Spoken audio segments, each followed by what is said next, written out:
¿Cómo están amigos? Bienvenidos a un nuevo horario, bueno, fin de semana. Hay mucha gente que está descansando, hay mucha gente que nos está viendo y otra gente está por ahí en la calle. ¿Cómo estás, José Antonio?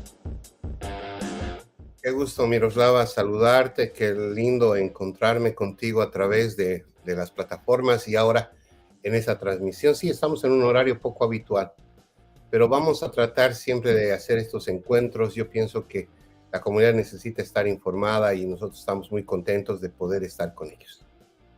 Así es, entonces, bueno, vamos a estar hablando un poco de las cosas que pasan en la semana, de todo lo que acontece en cuanto a información, en cuanto a lo que refiere también algunas cosas que puedan quedar pendientes para poder hacer en eventos, participar, ser parte de nuestras comunidades, estar ahí presentes en fin de semana. Bueno, vamos a tratar de diversificar un poco más lo que significa el formato del programa, porque queremos llegar absolutamente a todos, pero obviamente es un poco complicado, ¿no? Porque tú eres boliviano, yo soy boliviana, entonces a veces tomamos preponderancia con lo boliviano porque tenemos mayor material, pero ahora sí queremos llegar a más comunidades, lo vamos a hacer de poco a poco, esta es una prueba más o menos que estamos haciendo para este fin de semana. Así es, y comentarte que dentro de las novedades, esto no lo sabías, no lo hemos hablado. Quiero comentarte de que la revista Latinos en breve va a salir a través de Washington TV y Roku TV, que son dos plataformas de la comunidad hispana grandes acá, que cubren casi todos los Estados Unidos. Washington TV es una plataforma con 27 reproductoras en los Estados Unidos. Y te cuento de que vamos a empezar a emitir el próximo mes de septiembre, ya a través de esta plataforma, los contenidos de la revista Latinos. Esto no lo sabía, si lo hablaba, pero hace poco acabo de cesar el convenio con el presidente de la compañía de Washington TV, el señor Leonardo Prieto, un empresario venezolano que aquí está hace muchos años haciendo periodismo y también está en la producción, sobre todo de documentales, y ha promovido a muchos artistas latinoamericanos que incluso han ganado algunos Emmys. Entonces, pues ahí estamos y muy contentos. Esto nos va a obligar, Miroslava, a que este programa, que también va a ser emitido por Washington TV y Roku TV es como la plataforma de Tigo, como la plataforma de Cotel TV, de Comtec, no sé cómo son de las cooperativas telefónicas que tienen su sistema, que me acuerdo que tienen su sistema de televisión. Lo mismo es Roku TV, es acá una de las mayores. Es con programación especial, ¿no? O sea, la gente que realmente quiere ver ese contenido, entonces compra el paquete grande, no solamente por el programa o las personas, sino un paquete más grande en el cual encuentra una serie, me imagino, de programas de diversos formatos, ¿no? Sí, está ahí, por ejemplo, las grandes corporaciones, Telemundo, Univisión, y ahí entre ellas está pues Washington TV, y nosotros muy contentos porque vamos a dar un gran paso, yo creo que en septiembre, Miroslava, y pues esto nos va a obligar un poquito también a que nuestros contenidos, porque esto lo vamos a poner en el contenido de Washington TV, y vamos a tener que hacer de repente mayores notas con este enfoque, porque lo que me decía el presidente de esta compañía es que le interesa sobre todo fomentar la producción latinoamericana. Así es, entonces, bueno, vamos a poder, ahí está, pronto saldremos por Washington TV. Y mira, no nos dio tiempo, pero vamos, ya me pasaron los videos promocionales de la compañía para que los pongamos en la plataforma. Entonces ya los vamos a poner desde el siguiente fin de semana, Dios mediante. Ya vamos a tener esta publicidad. Rotativamente. Sí, para que la gente se acostumbre. Y también en Bolivia podemos comprar, porque tienen una plataforma de 27 redes sociales. Es decir, bueno, aquí en Estados Unidos todo es grande, ¿no? Entonces, vamos a entrar a ese sistema y muy contentos porque creo que es producto también de la perseverancia que hemos tenido en la revista Latinos. Ahora, por ejemplo, con el programa que realizo contigo, mucha gente está comentándome en Bolivia sobre cómo realizan y me preguntaron, entonces, no, lo que hacemos son contactos, entonces un poquito para la gente Puedo estar. En breve espero que te des una vueltita por acá, Miros, Sí. y podamos hacer algún contenido aquí juntos ya también, no solamente a través de la plataforma. Pero bueno, las cosas aquí en los Estados Unidos, para empezar a hablar de los temas, no están muy bien, se podría decir, para la comunidad inmigrante. Muchos jóvenes, muchos profesionales internacionales llegan con visas de estudiantes. Pues el año pasado, más o menos, había cerca de 1.200.000 estudiantes con visa de estudiantes, justamente, ¿no? Ya. Ahora la administración Trump ha decidido cambiar las reglas de juego. Es decir, van a poder sí entrar, pero por un periodo máximo de 4 años. Y los después, estudiantes.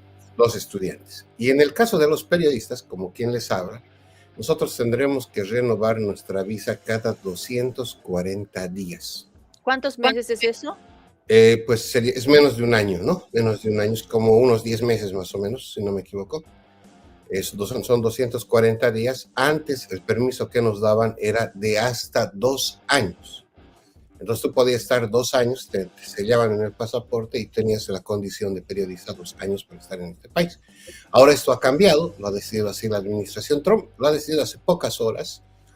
Va a entrar en vigor en los siguientes días. Aquí se estila que cuando una ley sale oficialmente, o una disposición en este caso, dan un periodo para que la comunidad escriba, reclame o tenga alguna observación, y si no hubiera ninguna observación formal, prácticamente ya es vigente. Pero en este caso no creo que exista mayor observación. Claro. Es una determinación ya del presidente, y estas decisiones administrativas son eso, decisiones administrativas, ¿no?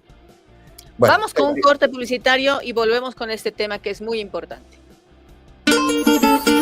La revista Latino celebra 200 años de creación de Bolivia, y para conmemorar esta fecha histórica, premiaremos a los bolivianos de oro en el exterior. La invitamos a una noche inolvidable en la gran gala de presentación de nuestra edición especial Bicentenario de Bolivia. Un encuentro donde el pasado y el futuro se abrazan.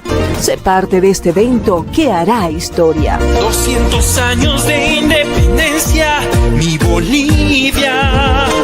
Cambas, collas y chapacos compartiendo tu canción. ¿Tu campaña está lista para la victoria? Cardiza y Analítica es tu socio estratégico con análisis de Big Data e inteligencia artificial. Transformamos el ruido de las redes en información clave para tu triunfo.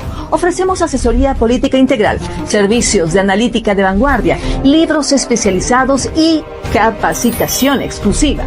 Con Cardiza y Analítica no solo compites, ganas. Contáctanos.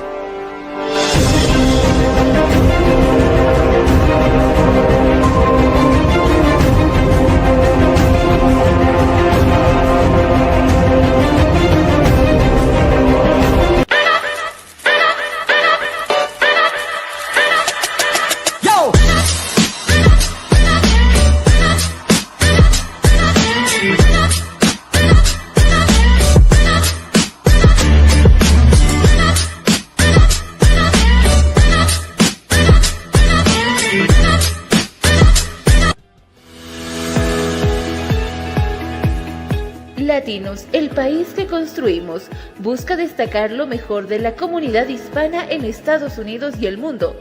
Todos los días te informamos por nuestra red multimedia. Y no te olvides buscar nuestra edición impresa de forma gratuita todos los meses.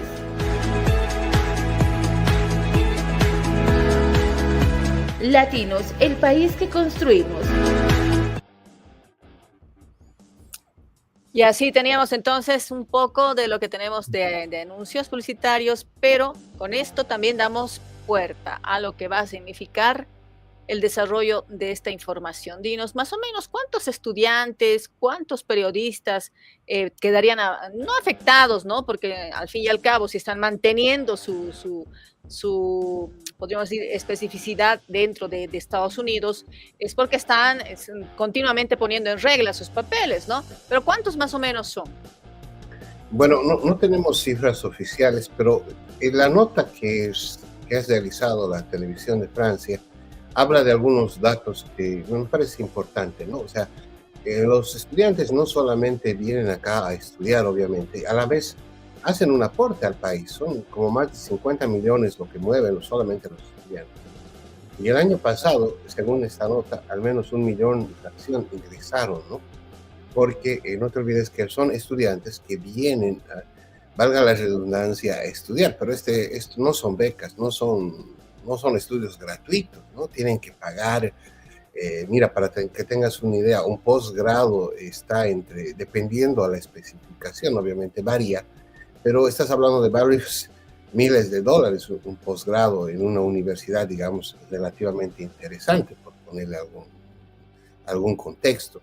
Y en el caso de los estudiantes, por ejemplo, los más comunes que vienen a estudiar inglés y que a veces se quedan después aquí por diferentes razones, buscan empleo o cambia su situación, pues ellos en ese caso igual las clases en cualquier instituto regular o universidad pues no son clases, se podría decir, muy accesibles. Tienen que realmente pagar entre por lo menos $1,500 cada mes.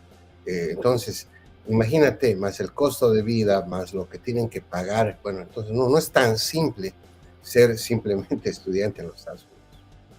Claro, y lejos de eso también tenemos la gente que va con becas, ¿no? Son becas específicas en las cuales, bueno, es cierto, tienen convenios para que una vez concluyan los estudios retornen a su país. Sin embargo, hay muchos que incluso han intentado quedarse y obviamente me imagino que a esos van apuntando pues, específicamente este tipo de cambios en lo que va a significar los permisos de las visas, ¿no?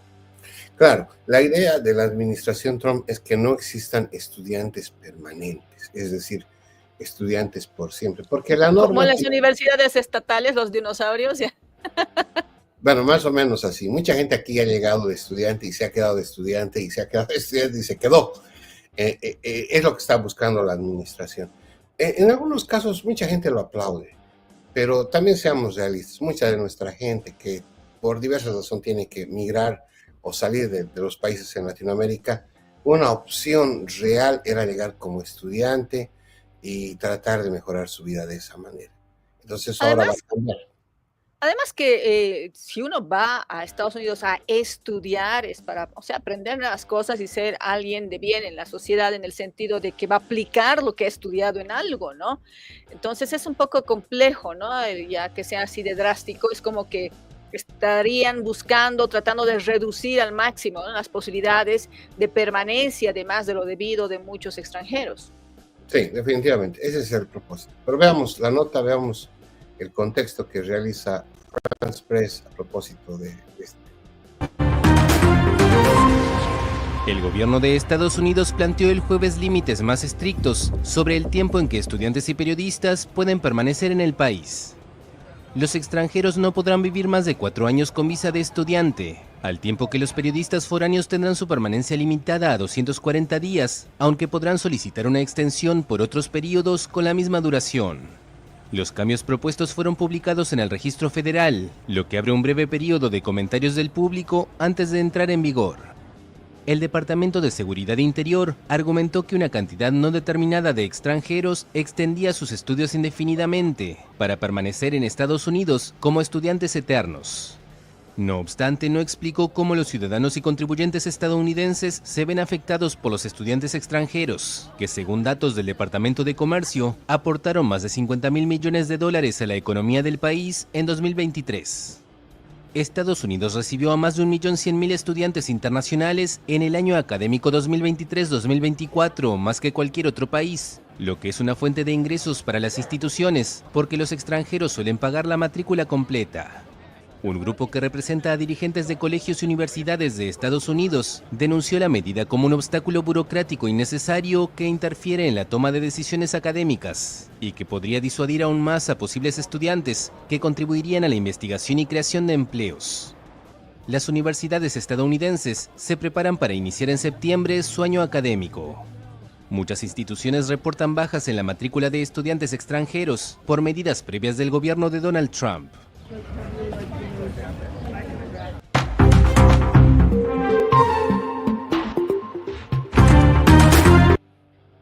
Bien, ahí está. Es ¿Qué tal? bueno, bueno, es necesario saber, ¿no? Para muchas de las personas que residen en este momento en Estados Unidos y para aquellas que tenían planificado de alguna forma hacer sus papeles para estudiar algún diplomado, alguna maestría o con alguna beca en específico, ¿no? Porque yo entiendo que en Latinoamérica, por ejemplo, hay algunas entidades, algunas empresas que se dedican precisamente a vender servicios para ayudarte a conseguir papeles de estudio. Entonces, esto ya se define, ¿no? Creo que hasta octubre más o menos estaban hablando de que se podía todavía acceder a la antigua versión, porque ya después de octubre entiendo que ya vendría con estos 4 años, o sea, con el tiempo más limitado. Sí, sí, las actividades en el sistema educativo en los Estados Unidos arrancan en septiembre. Lo mismo en las universidades, obviamente, y es por eso justamente que la nota precisaba, ¿no? Que en septiembre las cosas van a cambiar. Sin embargo, un dato que es importante, ¿no?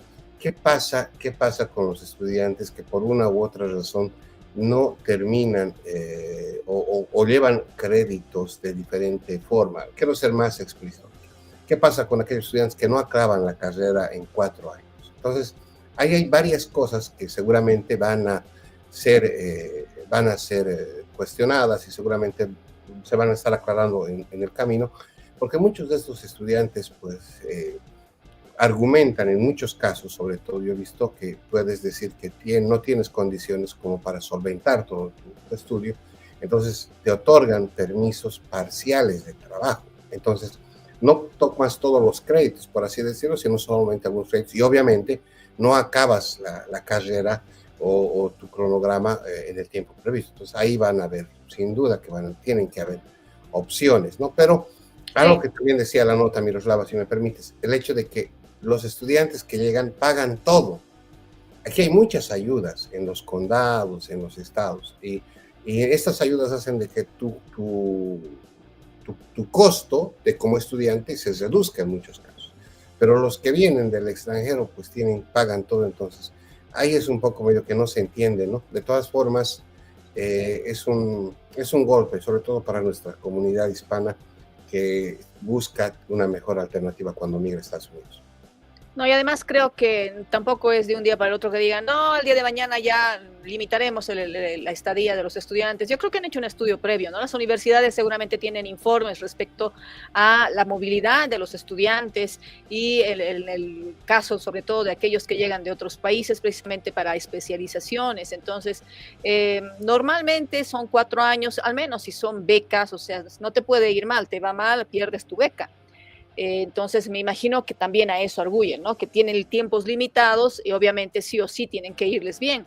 Ahora, en el caso, por ejemplo, de gente que realmente tiene acceso a poder hacer el pago de su bolsillo a las universidades, a las instituciones, institutos educativos y todo lo demás, los scholarships, me imagino que en esos casos sí también deben hacer referencia a este tipo de limitaciones de estadía, ¿no? Sí, sí, definitivamente va por ese lado. Bueno, habrá que esperar, de todas formas, es una noticia que no ha agradado a nuestra comunidad, por supuesto. Pero bueno. Claro. Vayamos ¿Cambiamos de avanzando. tema? Sí, cambiamos de tema. Pues hay cosas que están pasando en el planeta y nos preocupan. Mira, quiero empezar con esta declaración. Ni sanciones, ni bloqueos, ni guerra psicológica, ni asedio no han podido, no podrán, no harán, ni jamás. No hay forma de que le entren a Venezuela.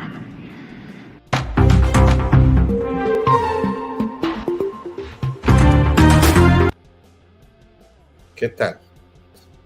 Ahí estaba. Bueno, era previsible, ¿no? Es un tema previsible, obviamente, como cualquier país. O sea, cualquier país latinoamericano tomaría esa actitud. No es que yo estoy defendiendo a Maduro, sino que se trata un tema de soberanía, más aún cuando se habla de amenazas. Obviamente, la intencionalidad, la denuncia que existe por detrás del movimiento que ha hecho Estados Unidos pesa muchísimo, pero bueno, la respuesta de cualquier país era esa, ¿no? Esa es la respuesta que probablemente Estados Unidos también, me imagino que la esperaba. yo, ¿sabes qué creo, José Antonio? Que toda la movilización que se hizo de buques y todo lo demás, de submarinos, más que todo era para hacer una presencia y para decir, con nosotros no puedes jugar.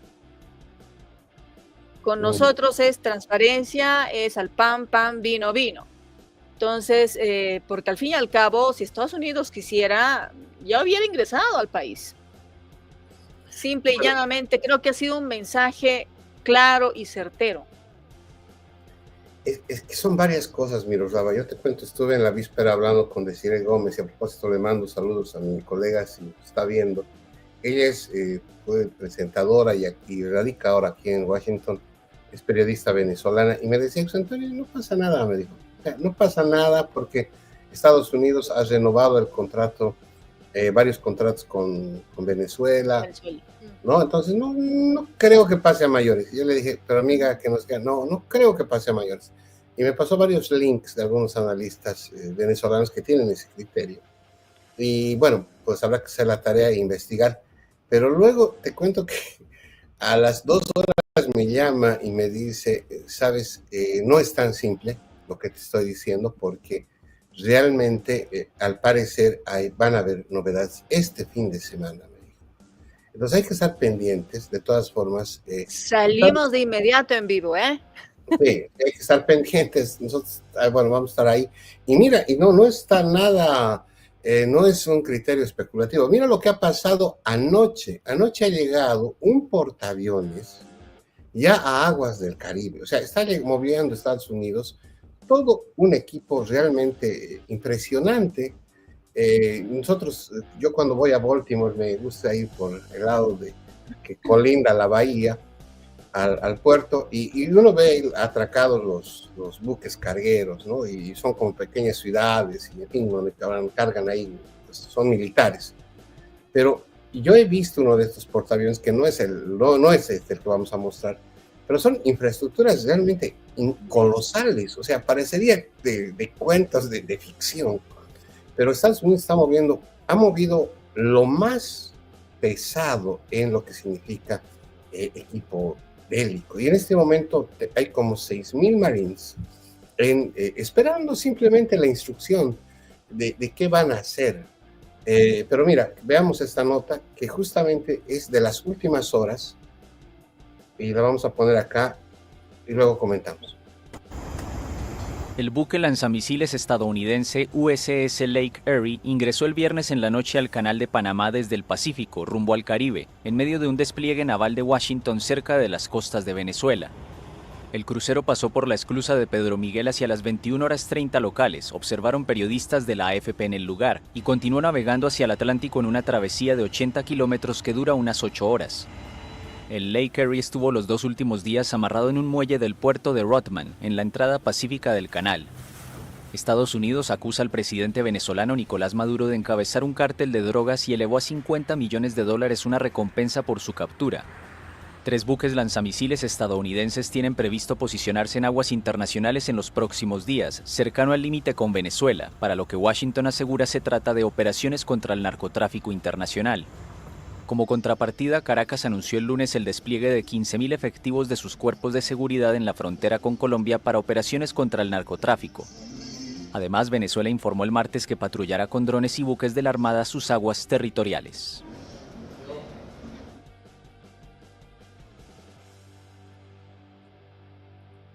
Bueno, ahí está. Esto es el viernes. Por si acaso, hoy, amigos y amigas, es sábado, para la gente que nos ve, es sábado 30 de agosto del año 2025. Sábado 30 de agosto, y se va a reprisar mañana 31 de agosto, tenemos eso previsto. El viernes, hace unas horas, son imágenes muy frescas. Bueno, por eso te digo, bueno, yo estoy calculando por la magnitud de lo que tú me hablas, que no va a ser, digamos, una visita, pasamos por las costas y nos volvemos. Van a estar un buen tiempo. Es un claro mensaje para ver, primero imagino, ¿no? Van a ver cuál es la reacción del país y obviamente se está buscando de alguna forma que Nicolás Maduro tal vez decida bajarse, ¿no? de la presidencia, que es algo un poco, a mi modo de ver, improbable, tomando en cuenta todo lo que ha acontecido para que él busque mantenerse en el poder. Y sabes, a mí me da la impresión que quieren hacer un bloqueo naval a todo lo que es el tema de Venezuela, porque, mira, o sea, no va a pasar nada por este lugar. O sea, y Francia esta semana también ha hecho una movilización de apoyo. Un buque de guerra francés se está acercando a este lugar. Trump ha estado hace 2 semanas en Europa haciendo diferentes diálogos y obviamente Francia, Macron, el presidente Macron, ha respaldado muchas de las políticas de Estados Unidos a nivel de este tipo de hechos, ¿no? Es decir, de política internacional. Entonces Francia también estaría apoyando yo le llamaría un bloqueo naval, porque ¿qué sentido tendría, Miroslava y amigos que nos ven, mover tanta infraestructura? Porque no solamente mover, sino estás hablando de millones de dólares, lo que significa esta movilización. O sea, no ha tenido que tener permiso del Congreso, ¿no? Sí. Porque así nomás no puedes movilizar. Claro, sí, tiene el respaldo. Porque no te olvides que han sacado una ley que establece que los carteles de la droga, y entre ellos el cartel del Sol, que acusan a Maduro ser el líder, el jefe del cartel del Sol, pues los han calificado el Congreso, la administración Trump, como enemigos, y es por eso que están actuando, ¿no? Ahora, este letrero que vemos acá, esto está en la frontera con Colombia. Este letrero fue famoso porque lo colgaron en inglés, pero es la carretera panamericana que va de Colombia a Venezuela. Y ahí está obviamente la recompensa de los 50 millones y también a su lado aparece, no se ve en el video, pero a su lado del cartel aparece también Diosdado Cabello, que es su mano derecha, que ofrecen 25 millones por él. Imagínate, o sea, parecería de estas novelas de película, de narcos, donde las dicen, ahí esto es ficción, no es realidad, es ficción, lo subrayan y empiezan a especular sobre gobierno, ¿no es cierto? Eso parecería que estuviéramos viviendo, Miroslava. Sí, porque al final conocemos, ¿no es cierto?, el mismo hecho de que dentro de Venezuela, Diosdado Cabello fue, por ejemplo, si no me equivoco, tuvo injerencia incluso en PDVSA, ¿no?, que era la empresa petrolera. Muchos de ellos han desmantelado prácticamente una empresa. PDVSA era la 6ª empresa más grande petrolera del mundo. Digo, porque obviamente en la situación actual ya no cuenta, digamos, con estos adeptos, pero hablábamos de una empresa que tenía filiales en diferentes países, que vendía petróleo a muchos otros, entonces tenía realmente un gran aporte, grandes ingresos para Venezuela. Recordemos cómo Venezuela antes era un emporio, incluso similar a México o similar a la propia Corea, por ejemplo, hoy en día cuando hablamos de telenovelas, actores, misses, cantantes, o sea, realmente hablar de Venezuela antes era totalmente diferente. Hoy en día no es que Venezuela es menos para todos los venezolanos, ¿no? O sea, Venezuela es hermosa, sino que es el sistema que tiene, ¿no? El sistema político, el cual ahora rige dentro de este país y que ha logrado de alguna forma incluso obligar a muchos ciudadanos a huir de Venezuela, ¿no? Hay una ingente cantidad de venezolanos que incluso salieron a pie por las fronteras hacia el lado de Colombia, hacia el lado de Ecuador, pasaron incluso por todo lo que significa Centroamérica, han llegado a Bolivia, han llegado a Chile, Argentina. Entonces, es gente que de alguna forma ha intentado sobrevivir fuera de Venezuela. En Venezuela había una temporada, entiendo que siguen así, en la cual ir a hacer compras, o sea, no es como acá más, donde se hacen filas inmensas, sino que te daban una libreta en la cual iban anotando y apuntando lo que te correspondía en la jornada para poder venderte, ¿no es cierto? La atención médica, igual eran filas y filas de personas para la atención médica, que es gratuita, pero que obviamente no era tan accesible como años atrás, cuando, digamos, existe la oferta y la demanda entre la estatal, o la pública y la privada, ¿no? La atención pública y privada. Entonces son un montón de detalles que a los ciudadanos venezolanos son los mejores como para poderlos desglosar, pero nosotros que somos, podríamos decir, parte externa y que hemos de alguna forma nos hemos topado con hermanos venezolanos, hemos escuchado, ¿no es cierto?, en la voz de ellos, cuál era la situación y por qué se salieron de su país, ¿no? Entonces tenemos ese tipo de percepción al respecto, lejos de la información que sale, la información oficial del gobierno venezolano. Entonces, todas esas cosas han ido sumando y en algún momento sabíamos que esto te iba a derivar en algo no muy agradable y aparentemente este sería el punto, el hilo de este ovillo, ¿no? Sí, estas son imágenes, amigos y amigas, de este viernes por la noche, viernes en la noche, lo reitero, 29 de agosto, un buque más de Estados Unidos, un acorazado más, se acerca silenciosamente ahí a costas de Venezuela. No quiero especular, la información es clara, se está moviendo ya en aguas del Caribe, sería el cuarto buque de guerra de los Estados Unidos. Pero ¿qué pasa en Venezuela? Venezuela hoy, este sábado 30 de agosto, ha vuelto, Miroslava, a hacer una convocatoria. En la semana habíamos visto que hacían convocatorias para promover su milicia. Este fin de semana, otra vez Venezuela ha abierto los registros y ha invitado a que sus ciudadanos se inscriban a la milicia y que pues defiendan al país según las órdenes de Maduro. Centenares de personas respondieron el viernes el llamado del presidente Nicolás Maduro a alistarse en las fuerzas militares de Venezuela para ampliar filas ante lo que el mandatario llama una agresión imperialista de Estados Unidos. El gobierno habilitó más de 1,000 puntos de inscripción. Sí es necesario porque no podemos vivir esperando por sus amenazas todo el tiempo. Ellos tienen que saber que tenemos sangre de Bolívar, libertador.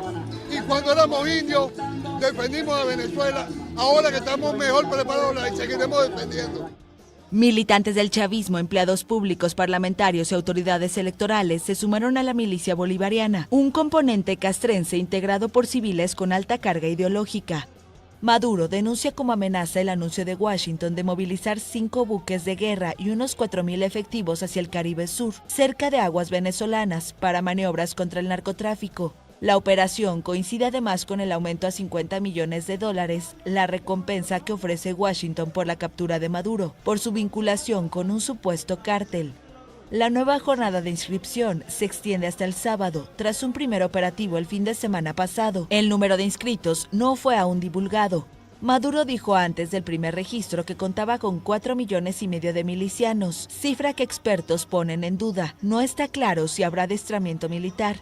El presidente del Consejo Nacional Electoral, Elvis Amoroso, se alistó en Plaza Bolívar de Caracas, junto a otros directivos y funcionarios.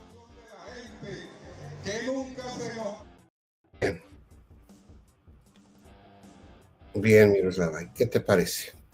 Que yo creo que tienen que pensar muy bien por parte del gobierno de Venezuela una respuesta realmente diplomática, protocolar, específica en este caso, ¿no?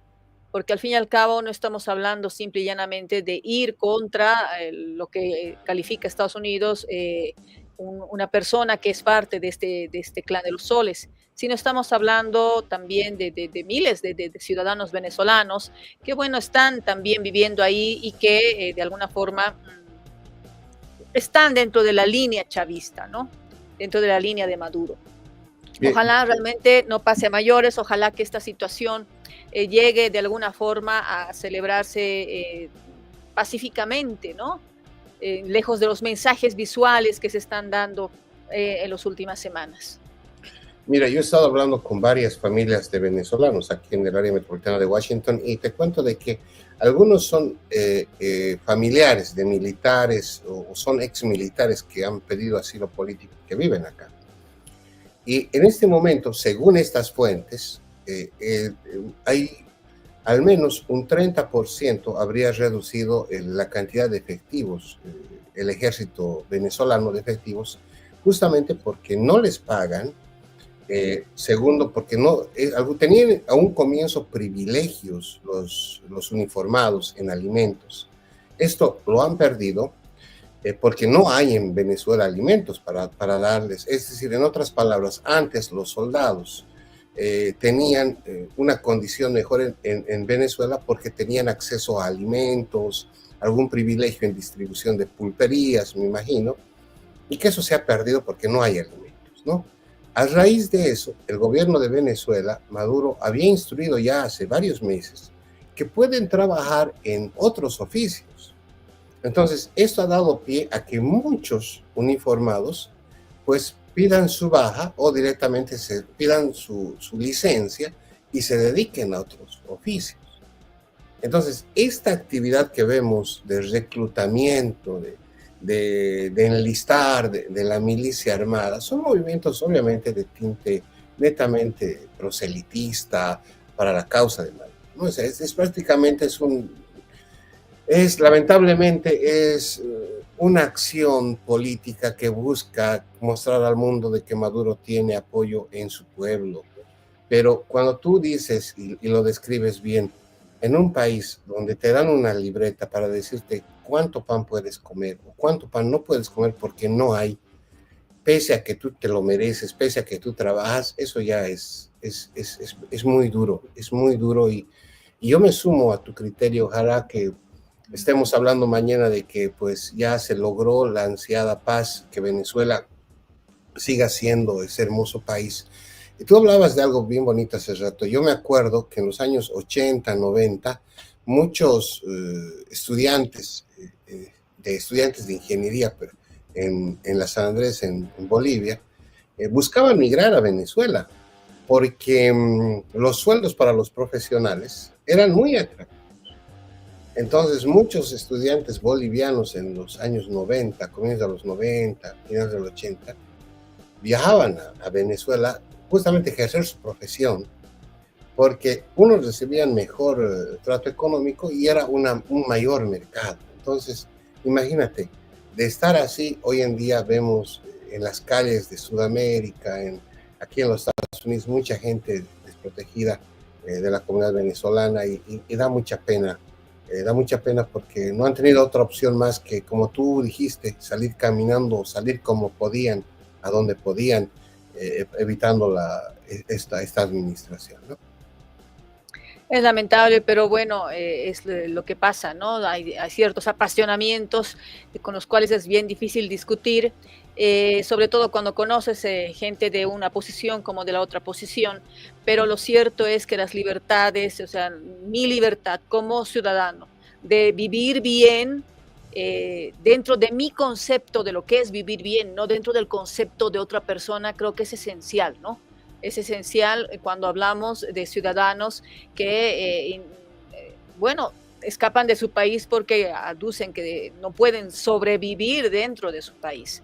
Entonces eso sí es muy triste. Pues como te digo, esperemos realmente que no pase a mayores esta situación y que obviamente de alguna u otra forma la historia nos dé una lección importante, ¿no es cierto?, de cuánto alguien puede gobernar, cómo puede gobernar y cuánto uno permite que pueda gobernar. Bien, bueno, pasamos el tema y nos vamos a nuestra amada Bolivia, nos vamos a nuestra querida Bolivia. Ha estado candente todo lo que ha pasado, a mí me encanta. Sí. Cuéntanos, Miroslava. Bueno, hay un montón de información de toda la semana, pero creo que la información más impactante de este viernes ha sido el hecho de que dos líderes políticos, Luis Fernando Camacho y Marco Antonio Pumari, uno es de Santa Cruz, otro es de Potosí, hayan sido de alguna u otra forma, hayan logrado salir de su detención. Por ejemplo, en el caso de Luis Fernando Camacho, ha estado detenido él es de Santa Cruz, en el oriente boliviano, lo han trasladado a una detención realmente, podríamos decir, violenta, ¿no? Porque ha sido un operativo, una persecución, han disparado contra el auto, lo han puesto contra el piso y se lo han llevado desde Santa Cruz, siendo él gobernador de Santa Cruz, o sea, la máxima autoridad a nivel departamental, que el departamento aquí es como un estado en Estados Unidos, para ser trasladado a otra región y estar ahí casi 3 años en una cárcel de máxima seguridad, que es la cárcel de Chonchocoro. El líder político boliviano Luis Fernando Camacho, gobernador suspendido de Santa Cruz, salió este viernes del penal de Chonchocoro en La Paz, luego de que la justicia, nuestra justicia boliviana, le retire la medida de prisión preventiva. Imagínate, ha estado en una prisión preventiva 3 años en 4 procesos. Recordemos un poco, uno de los procesos era el golpe de Estado 1, que investiga su participación en la crisis política del 2019 que obligó a la renuncia de Evo Morales, y que obviamente una de las promesas de campaña cuando entró Luis Arce era precisamente que entren a la cárcel quienes habían logrado que salga Evo Morales. Entonces ese era uno, el otro era decretazo relativo a la firma de un decreto durante su gestión como gobernador. Imagínate esa incongruencia. Generalmente cuando se da este tipo de casos, el proceso se da en tu región, no en otra región. Y sobre un carro bombero vinculado a la compra irregular de un vehículo que se dio también en Santa Cruz, supuestamente durante su gestión, relacionada con una huelga de 36 días que habría liderado en 2022. Entonces, son esos casos, y ahorita vamos a ver un pequeño video cuando él está saliendo de la cárcel de Chonchocoro. Entonces veamos, escuchemos un poco de lo que él hablaba y la emoción que tenía de al fin salir de la cárcel, porque recordemos un poco, él se mantuvo como gobernador todo este tiempo, pidió permiso, había un reemplazo, un interinato, y él obviamente retornando a Santa Cruz volvió a ser gobernador. Entonces lo van a ver con una banda, la banda que le identifica como gobernador de Santa Cruz. Un saludo a Santa Cruz, mi doctora, apese. Santa Cruz, ya estamos de ida, ya está la libertad. Cumplí mi palabra, ni vendido ni cobarde, peor masita. ¡Viva Santa Cruz! Y en pocas horas vamos a llegar a seguir defendiendo a nuestro pueblo, a recibir a nuestra gente, el cariño que le tengo y las ganas de poder abrazar a nuestra gente después de casi 3 años. Dios lo bendiga y nos vemos en Santa Cruz. ¡Nos vemos! Y bueno, José, realmente esta situación ha generado podríamos decir, un despliegue de la prensa impresionante. La red Unitel se llevó la flor, tengo que decirlo, en el sentido de que incluso logró entrar a la avioneta en la cual él se trasladó a Santa Cruz, hizo transmisión y cuando subía a la avioneta, cuando bajaba la avioneta, cuando pisaba el suelo cruceño, cuando era recibido por las personas que lo esperaron allá en Santa Cruz, no solo en Santa Cruz, en La Paz también salieron personas, lo esperaron en el aeropuerto, en el trayecto en la ciudad del Alto, habían algunas personas que igual salieron con sus banderas, porque obviamente es un mensaje totalmente diferente a lo que teníamos hace años atrás. Hablábamos de persecución política, son como 300 personas detenidas en la última década, y esta es una figura que podríamos decir, a mi modo de ver, perdió el movimiento al socialismo y el evismo la presidencia. Hablamos de una segunda vuelta en la cual va a ingresar Rodrigo Paz Pereira, que dicen que tiene un pacto con Evo Morales, pero todavía esto no está confirmado. Y también de Jorge Tuto Quiroga Ramírez. Entonces, ¿qué quiere decir? Un cambio radical de gobierno. Y que tenemos un sistema judicial totalmente politizado, electoralizado, que respondía al gobierno de turno. Si el gobierno decía, él es mi enemigo, inicien un proceso, lo metían a la cárcel. Y es como si estuvieran haciendo un sana más o menos los del sistema judicial, cuando agarran y dicen, bueno, sí, es detención preventiva. No, que hagan nomás la detención en su casa, que sea una detención domiciliaria. Imagínate, estar casi 1000 días en detención preventiva, la autoridad de un departamento. Obviamente él ha liderizado de alguna forma toda la movilización del 2019, la que han llamado o denominado como la movilización de los pititas, que era cuando la ciudadanía salió a las calles y prácticamente se vio obligado, ¿no? Tanto el presidente como el vicepresidente Evo Morales y García Linera a presentar su renuncia, o sea, huir del país. Muchos de las autoridades de ese entonces huyeron del país, retornó Luis Arce, absolutamente todos retornaron al país. Yo creo que con la ilusión de nuevamente seguir perpetuándose de alguna forma en otra gestión gubernamental, pero esto no salió de esa forma. O sea, la división interna del socialismo socavó terriblemente el evismo, todo lo que significó el proceso de cambio que habían trabajado durante varias décadas. Entonces ahora estamos viendo estos resultados, ¿no? Estos cambios de ciclo son muy interesantes, ¿no, José Antonio? Porque estos cambios de ciclo de alguna forma van a delimitar el futuro de nuestro país y van a delimitar nuevas figuras políticas. Y yo creo que si esto hubiera pasado antes de que inicien las campañas electorales, la figura hubiera sido otra. Sí. Totalmente. Marco Antonio Pumari pasó lo mismo, él estuvo casi 1000 días, más de 1000 días incluso, en la cárcel de Cantumarca, en Potosí. Potosí es una ciudad súper fría, la cárcel realmente es un lugar inhóspito. O sea, Marco Antonio Pumari tiene una gran presencia y podríamos decir, tiene muchos seguidores, mucha gente en Potosí. Antes de que pase el 2019, el movimiento al socialismo ganaba en urnas, o sea, se pintaba de azul todo lo que era Potosí. Después de que pasó esto con Marco Antonio Pumari, donde incluso han sido podríamos decir, mineros han salido a apoyar la movilización del 2019 en contra de Evo Morales,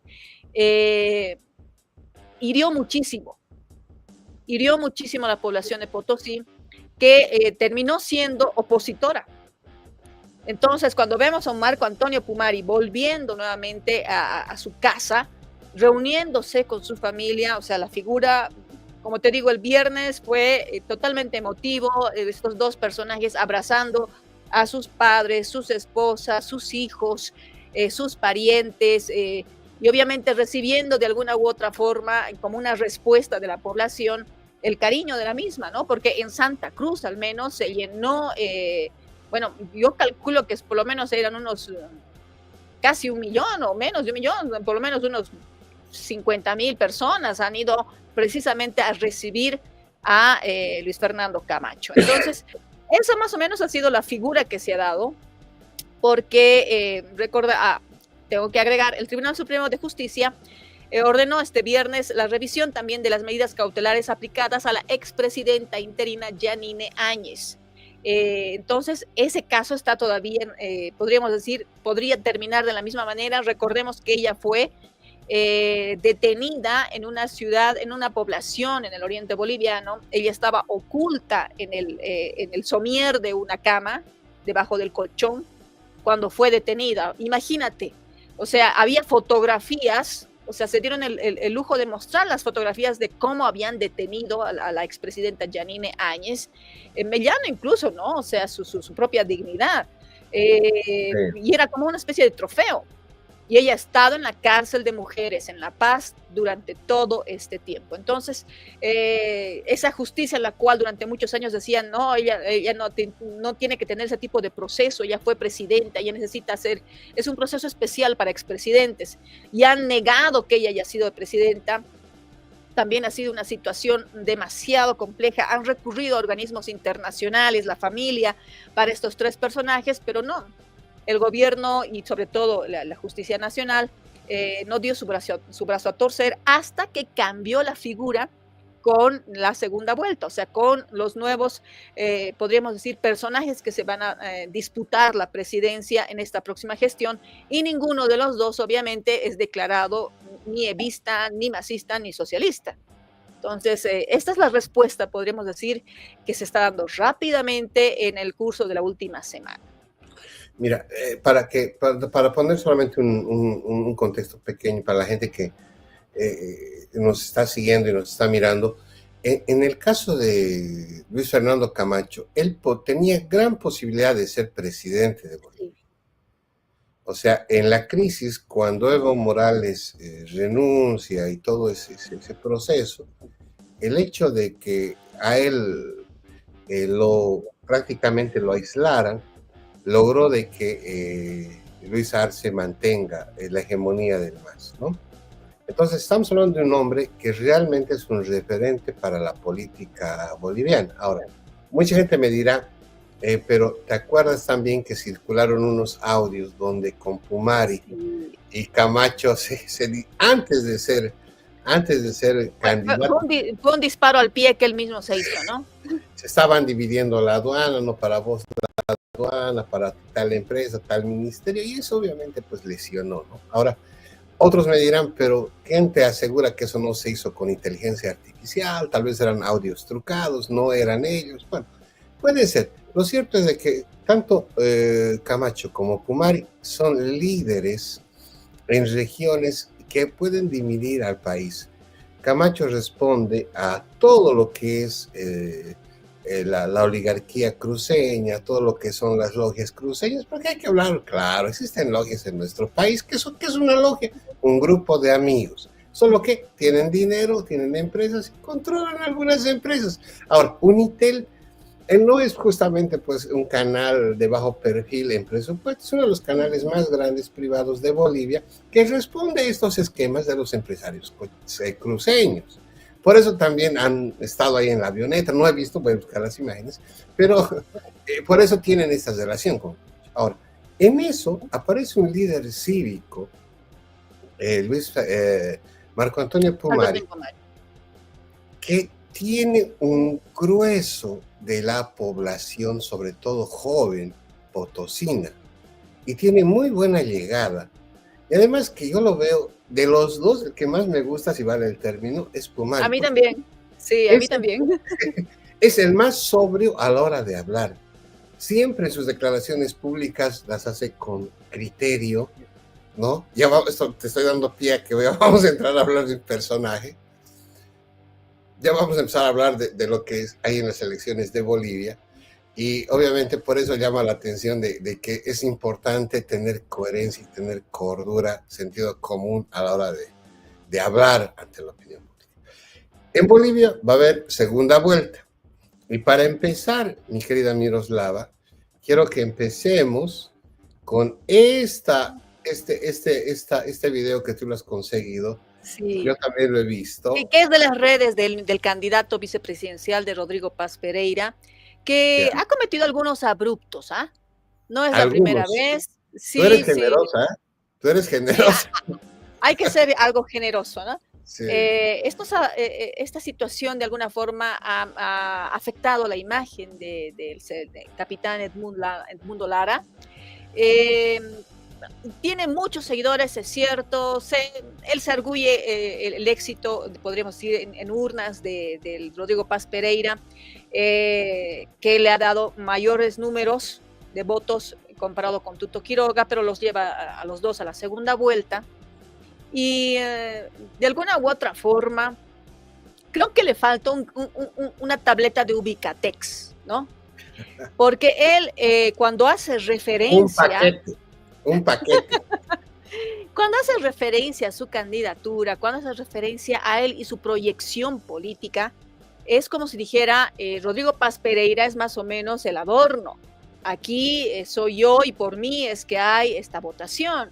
Entonces, esta situación está pasándose un poco de los límites, y en la última publicación que él realiza en su red de TikTok, que ha sido realmente su puntal de campaña, él habla precisamente de una situación. Hace unos días atrás, Rodrigo Paz Pereira se reunió con Luis Arce para ver todo el tema de la transición, y en la conferencia de prensa se encontraba con varias personas de su equipo, ¿no? Sí, a mí también me llamó la atención, es mi amigo Gabriel Espinosa. Él se presentó como asesor de Samuel Doria Medina para hacer todo lo que significa los 100 días carajo en el tema económico. Él es un exdirector del Banco Central de Bolivia. Lo vamos a invitar algún día porque él es muy buen analista en esta área. Aparece dentro del equipo Gabriel, y aparece también otra persona que, según dice Lara, es cercano a Marcelo Claure. Entonces, él lanza una amenaza a su candidato presidencial. Escuchemos esto. Estimados patriotas, quiero confesarles una preocupación que no me deja tranquilo. He visto una fotografía donde detrás de Rodrigo Paz se lo ve a un hombre de confianza de Samuel Doria Medina, su famoso economista, no sé cómo se llama. También he visto a otro personaje que es mano derecha de Marcelo Claure. Quiero pensar que es una casualidad, porque no quisiera enterarme que Rodrigo Paz está haciendo trato con Samuel y con Claure, porque si es así, le quito mi apoyo, porque yo he entrado a la política para algo diferente. Yo estoy luchando contra este sistema corrupto. Y si van a entrar al mismo sistema, no vale la pena seguir en esto. Les juro por Dios, no vale la pena seguir en esto. Espero que esa fotografía donde aparecen estos dos personajes sea una casualidad, porque no voy a permitir que se vengan a colgar de toda la lucha y de todo el sacrificio que hemos hecho. Estamos luchando por una Bolivia diferente. Y acá no hay que hacer alianza con ningún partido político, no necesitamos hacer alianza con partidos políticos, tampoco con actores políticos, y tampoco podemos permitir que Claure y Samuel nos quieran meter a su gente. Hay que estar atentos, mi gente. Voy a hablar con Rodrigo Paz. Voy a hablar con Rodrigo Paz para preguntarle si Claure y Samuel están queriendo meter sus garras por ahí, porque yo no lo voy a permitir.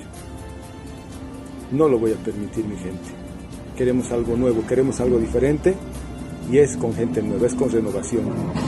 Los viejos políticos no tienen espacio aquí, tampoco sus emisarios. Que Dios me los bendiga, mi gente. Yo siempre voy a estar al lado del pueblo, siempre del lado de lo correcto. Lo que es justo, y lo que no está bien, no está bien. Esas son las palabras de Lara, ¿no? Lejos de lo que podamos hablar del tema, si es o no es una alianza con los asesores presentes ahí en esa conferencia de prensa, que resalta algo, a mi modo de ver, la coordinación. Si uno es candidato vicepresidencial, tiene que estar enterado de todo, tiene que saber todos los días la agenda de su candidato presidencial. Ayer, por ejemplo, hoy día creo, fue a Chutillos a bailar Tuto Quiroga, y obviamente dudo mucho que eso no haya sido notificado a su candidato vicepresidencial. O sea, estamos viendo más o menos una campaña que ha logrado ganar gran cantidad de votos, pero era una campaña con un equipo de trabajo que probablemente no haya sido todavía bien estructurado.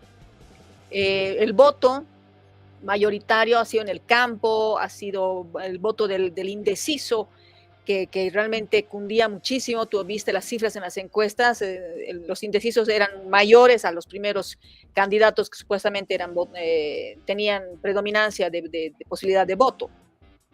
Entonces, estamos viendo a un candidato vicepresidencial salido un cacho de contexto, ¿no? Porque hay situaciones, o sea, no es un reality. Las redes sociales no son para que uno agarre y diga, oh, me corté el dedo, oh, no encuentro el par de mi media y no puedo usar ni siquiera zapatos, así, ¿no? O sea, hay gente que sí lo hace, pero en temas políticos yo creo que él tendría que primero recurrir al candidato presidencial, preguntar al candidato si realmente estos asesores, estas personas están haciendo una alianza estratégica, porque me da a entender de que su candidato presidencial está haciendo sus cosas por su lado. Es lo primero que yo estoy pensando. ¿Y eso qué significa? Que es muy posible que sí existan cierto tipo de alianzas que él desconoce. Pero, claro, pero a ver, tratando de buscar un poco, han habido tantos comentarios sobre lo que está diciendo este policía, ex policía, no sé, algunos le dicen capitán, etcétera. Este señor, y lo digo con mucho respeto, pero él debería comprender de que si va a ser vicepresidente, va a gobernar para todos los bolivianos. Número uno. Número dos, en política el que se enoja pierde. Y en la vida incluso. Él tiene que pensar en hacer alianzas, no te estoy diciendo alianzas de gobernabilidad, pero alianzas políticas. Tiene que comprender que el arte de la política es gobernar, y que gobernar pasa por crear consenso. En Latinoamérica, en el último tiempo, con este socialismo del siglo XXI, en fin, y en Bolivia en particular, siempre se ha apuntado a polarizar, ¿no? Porque es básicamente la esencia misma del desarrollo marxista, es pues como la unidad y lucha de contrarios. Es como cuando hablas del marxismo y dices, no pueden haber ricos sin pobres, ¿no es cierto? Es tan simple como eso. Entonces, no puedo ser gobierno si no tengo oposición, tengo que buscar la oposición. Si no existe oposición, tengo que construir una oposición. O sea, es la lógica racional de esta mirada, si se quiere, marxista. Ahora, en el caso concreto de gobernabilidad, ya en este momento, son dos candidatos. Lo que Lara tiene que comprender es que tiene que buscar gobernabilidad. Es una palabra que no hay que tenerle miedo. Y lo digo con mucho respeto. O sea, debe tener gente que lo asesore y demás. Debería buscarse un estratega político. Cualquier estudiante de la universidad sabe que la gobernabilidad pasa pues por las ciencias políticas. O sea, no quiero faltar el respeto al señor, pero si me quiere responder que lo haga, porque me encantaría que hablemos sobre estos temas. Pero él tendría que comprender que la gobernabilidad es un constructo de conocimientos sociales. Es decir, no puede pelearse ni con los empresarios. A mí no me cae para nada, alguna vez te lo dije, Doria Medina, por cómo hacía su política, pero hasta incluso con él debería promover diálogos. Lo mismo con Claure. Pero antes, no que los meta a su bando, imagínate, y llegar al punto de volverlo a amenazar. La segunda vez que lo amenaza a Rodrigo Paz. La primera vez dijo que lo iba, que no sé qué, lo dijo públicamente, y luego dijo, no, a veces me interpretan mal, él dijo eso. Ahora, la segunda vez dice, no me gusta, le voy a quitar mi apoyo. Oye, a ver, con todo respeto, ¿quieres ser vicepresidente de un país? Vas a manejar, si el voto te permite, vas a manejar la asamblea legislativa, vas a tener que hacer consensos. No todos le van a caer. Pero lógico, ¿qué va a ganar su pelota y se va a salir? No, es que tiene que ser coherente. Es una barbaridad, Miroslava, es una barbaridad. Sí. Yo no sé en qué vamos a llegar con este señor. Llegamos. Sí, ya vamos a ver todavía la próxima semana qué más pasa. No llegamos casi al final, tenemos al final una entrevista exclusiva que se ha realizado, en la cual, la situación de los periodistas, hablando un cacho de los candidatos, se confirma que no existirá debate presidencial para esta segunda vuelta. Lamentable, nos hubiera gustado un poco escuchar más sobre la proyección que tienen de sus planes de gobierno. Cada uno de los candidatos ojalá encuentre otras palestras, otros espacios para poder dar a conocer estos temas, pero bueno, estamos observando que no se va a dar eso. Entonces, de eso nos habla uno de los dirigentes máximos de la entidad que nos representa como periodistas, y también de otros detalles más que se ha dado precisamente también con el capitán Lara. Ha habido una carta que se ha dirigido a Lara por algunos exabruptos, que ha hablado con los periodistas de que son pagados, ha dado nombres. Entonces, para poder hacer acusaciones siempre hay que tener pruebas, ¿no? Y bueno, todos esos detalles que los ha hecho mi compañero acá, José Antonio. El reencuentro será de aquí a unos días más. Agradecemos a todos por estar con nosotros, por seguirnos, por mantenerse acá en nuestras redes sociales. Sí, por favor, compartan nuestras transmisiones. Gracias por seguirnos, gracias por seguirnos. Gracias, 3 veces les digo gracias. Gracias, estoy muy contento por todo, por cómo se está desarrollando justamente esta interacción. Nos vemos en cualquier momento, Miroslava. Hay que estar pendiente a lo de Venezuela y Estados Unidos. Y también, si la noticia lo amerita, imagínate, si esto prospera, lo de Lara, nada raro que Lara renuncie, si es ecuánime en su criterio, nada raro que renuncie a ser candidato. Habrá que ver qué pasa con la normativa electoral, si Rodrigo Paz continuaría corriendo sin un candidato a vicepresidente. Bueno, todo puede pasar, estaremos pendientes. Y nos vemos en breve, Miroslava, en los siguientes días o cuando la noticia nos llame. Muchas gracias y mucho amor. Saben que nosotros predicamos el tema de que hay que cuidar nuestras energías, hay que tratar de que nuestro entorno siempre sea agradable, con paz, con amor, con comprensión, con tolerancia, todo lo necesario para que también eso nos devuelva, el universo nos devuelva a Dios. Bien, nos vamos con la entrevista que hicimos al presidente de la Asociación de Periodistas de La Paz en Bolivia, Raúl Novila Alarcón. Bueno, esta es una grabación, don Raúl, pero esa parte la vamos a cortar. Lo que ha llamado la atención electoral y lo que ha llamado la atención en la comunidad boliviana, lo reitero, es el anuncio de la Asociación de Periodistas que le están pidiendo a los candidatos que pues respeten la libertad de expresión y sobre todo respeto a la labor de los periodistas.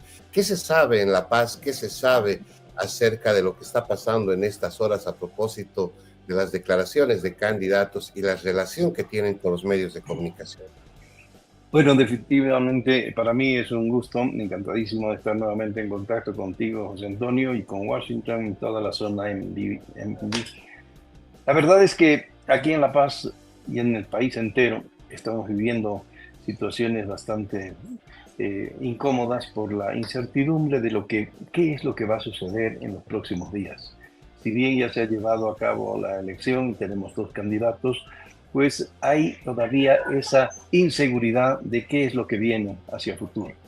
Bueno, en primera instancia sí, hay gran preocupación por el hecho de que para la prensa estamos a veces limitados en nuestras coberturas y a veces se bloquea a los 2 candidatos para tener acceso directo. Ayer me ha sido imposible llegar, por ejemplo, a uno de ellos, no obstante que hay una relación de amistad, bueno, con ambos por la vida de periodistas que tenemos y que conocemos a Rodrigo Paz y también a Tuto Quiroga, pero el entorno es el que a veces imposibilita el acceso.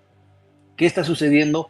Que lamentablemente los periodistas vemos la agresión también por parte de autoridades que están en el entorno.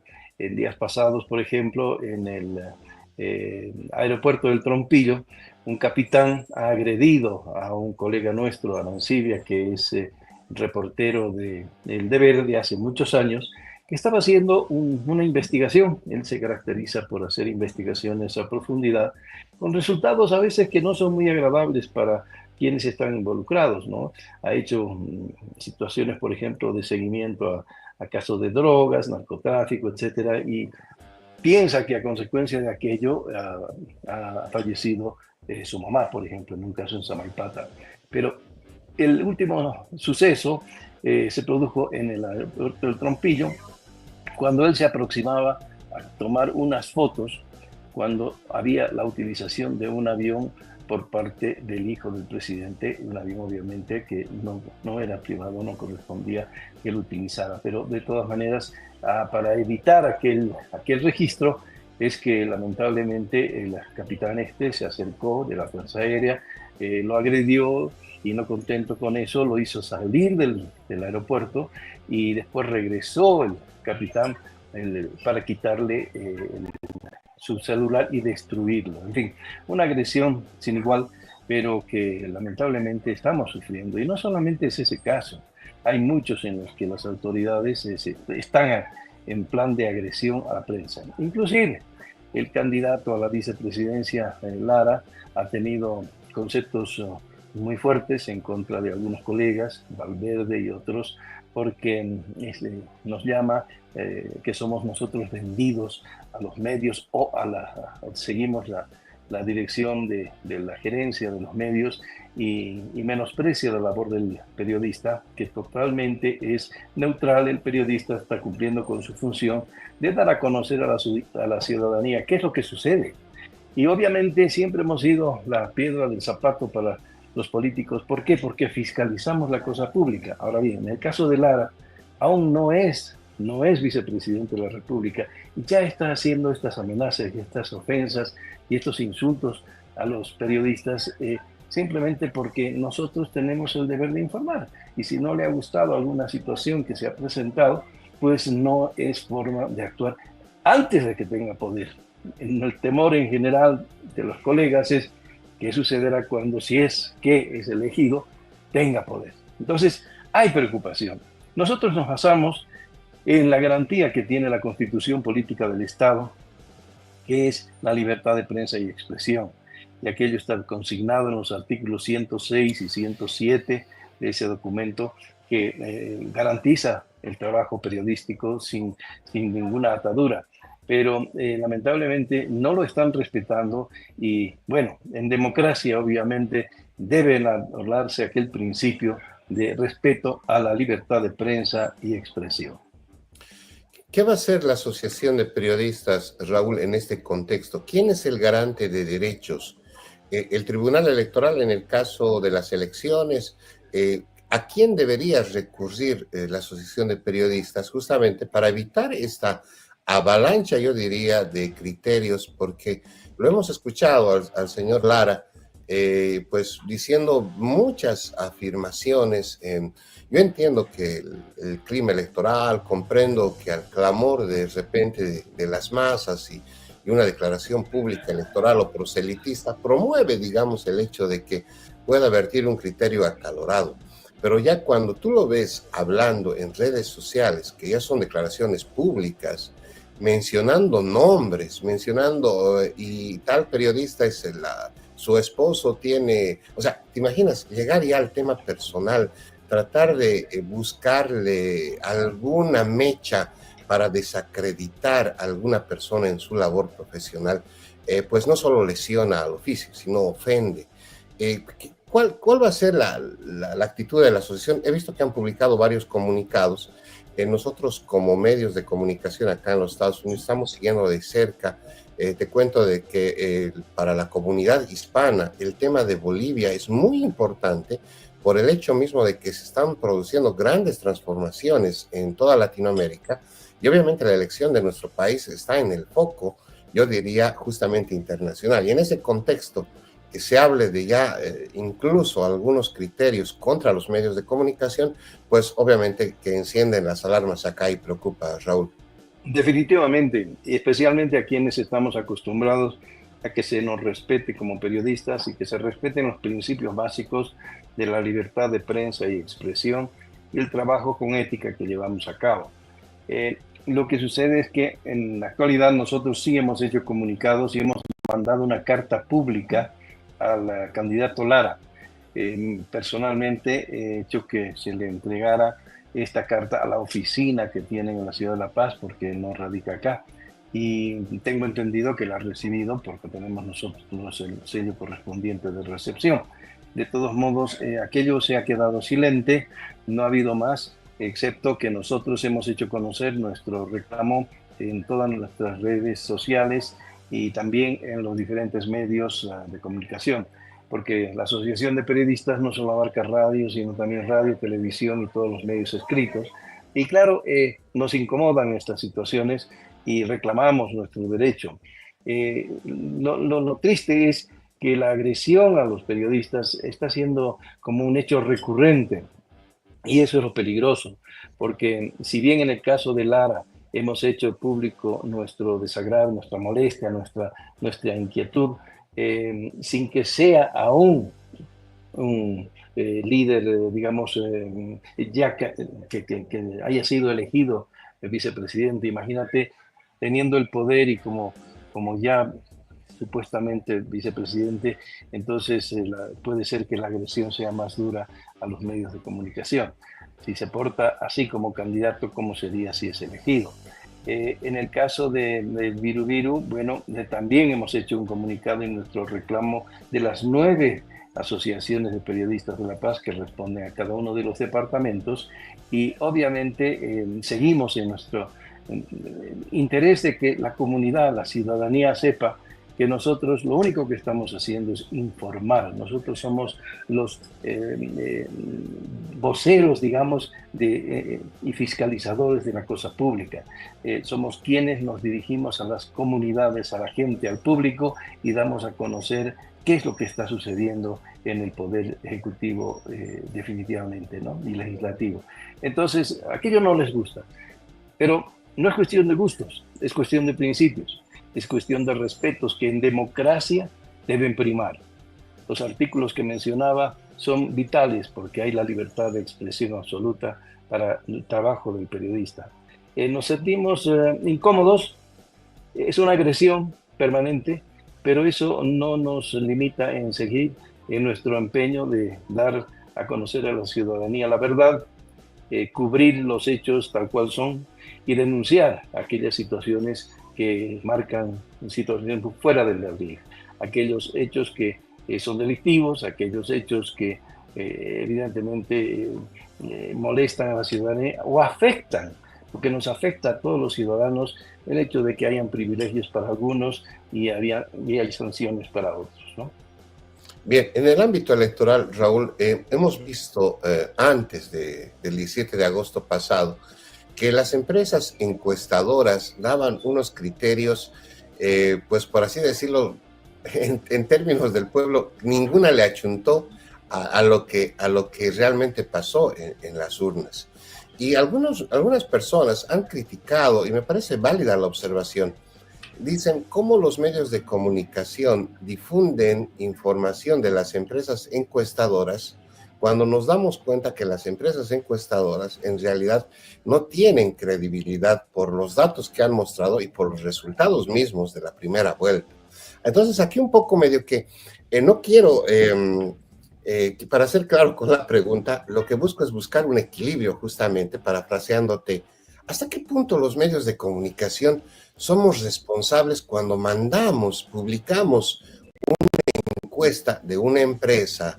Hay que reiterar que es una empresa privada que cobra por el servicio, etcétera. En fin, porque esto no son servicios gratuitos. ¿Hasta qué punto los medios tenemos o no tenemos, si vale el término, la culpa de brindar algunos datos de encuestas que después nos damos cuenta no son ciertas? Bueno, ahí viene una situación muy delicada, porque con la experiencia que tenemos cubriendo elecciones, viendo el ambiente en Bolivia, hemos visto situaciones en las que algunas empresas de encuestas pertenecen a grupos políticos. Entonces, obviamente, ya están viciadas.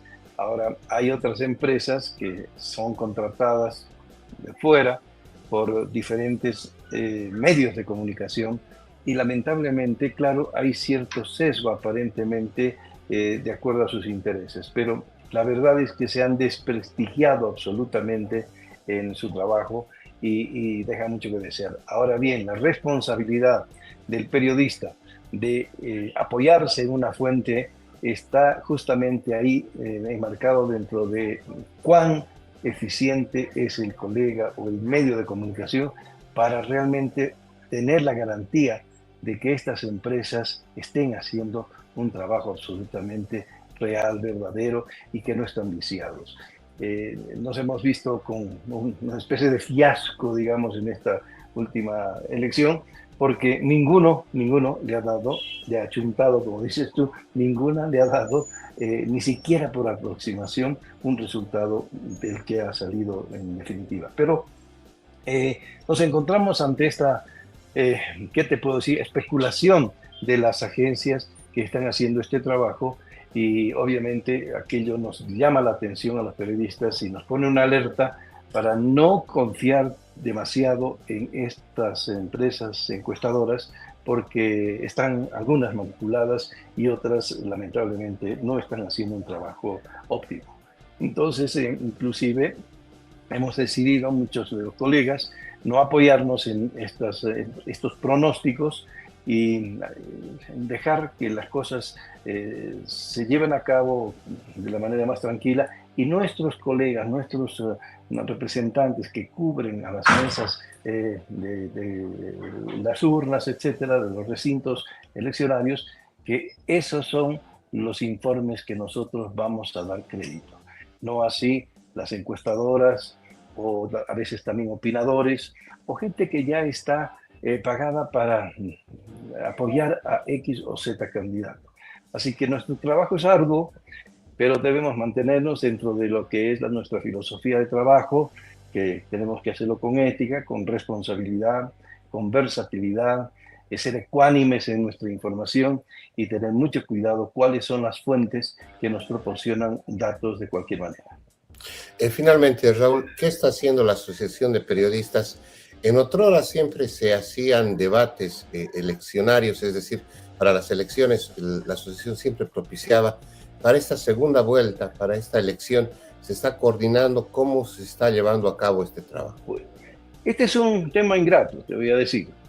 En noviembre del año pasado habíamos iniciado una conversación y un convenio inclusive con el Tribunal Supremo Electoral para que, como tradicionalmente hacían los debates, la Asociación de Periodistas de La Paz, porque la de La Paz es la que, después de tener casi 100 años de existencia, crea la Asociación Nacional en los 8 departamentos restantes y crea la Nacional. Pero ¿qué sucede?